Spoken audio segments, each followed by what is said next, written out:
When I heard that Westwood Studios had been acquired by Electronic Arts and that they were planning to bring titles to the N64, my heart skipped a beat. As well as being an N64 gamer, I was also a PC gamer back in the late 90s, and so I was hoping that they would bring some of their stellar PC games to my beloved console. My excitement for an announcement was soon dampened. Instead of an N64 version of their hit games such as Command & Conquer or Blade Runner, they announced Golden Nugget 64. Golden Nugget 64, the game which nobody had been expecting or even been asking for that matter. But alas, it was an opportunity for them to make a niche title and get to grips with the console hardware before moving on and hopefully bigger, better projects.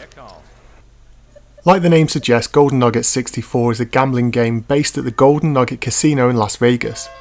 What makes the fact that this title exists more surprising is that Golden Nugget is hardly known as being one of the more prestigious casinos on the Strip.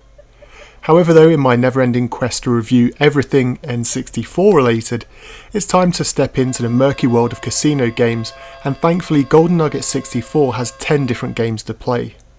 Now I'm not a gambler, and I'm not really the target market for this game, but on the same hand I've never seen why anyone would be interested in this type of game.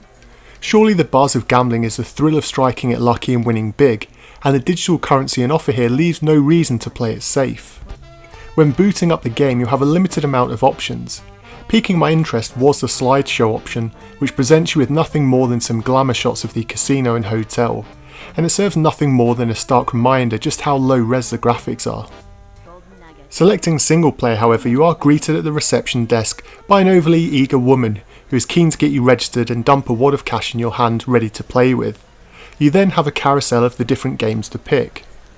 Without going into each game, the basic array such as blackjack, craps, roulette and poker are all here, along with 6 different slot machines. When you get to the table or machines, the graphics are a little better than I was expecting, but they're nothing really standing out about them. The dealer animations are actually rather poor, and on the games such as craps, the horrible use of the analog stick to move your 3D arm comes across more comical than anything I was expecting. I would have also liked to have seen a high res mode. Even without the expansion pack, other games were able to pull this off due to the limited on-screen action, and so it's disappointing that one of my favourite studios just couldn't pull this off.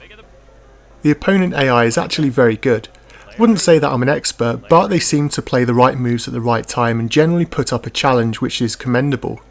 On the other hand, the dealers at times do seem to get a little luckier than the table players, so perhaps this is more to do with the casino being crooked than poor AI. Whilst you're playing, the dealers do give some basic commentary to how the game is playing. Both the male and female dealers help to inject some much needed atmosphere into the game. Without any personalities to play against or quality music while in the casino, there's a real feeling of sterilisation, and it lacks that hustle and bustle you'd have perhaps been wanting. The controls work well, but saying that, it's almost impossible to mess up a game which is as simplistic as this, and so there's not really much more to say. Without the risk of losing real money, the game quickly turns into a romp of going all in and big hands, and if you lose your money, well, the reception is there just to give you a wad more. The game remembers your statistics, but aside from die-hard gambling fans, there's really no reason this game should be in anyone's collection. Quite simply, avoid lists like the plague. And so for today's topic of conversation, I'd love to know why you think games like this existed back then. Surely it wouldn't have ever sold more than a few thousand copies, and so why do you think developers would spend time making games such as this for what would be such a small return? As always, let me know your thoughts in the comment section down below, and until next time.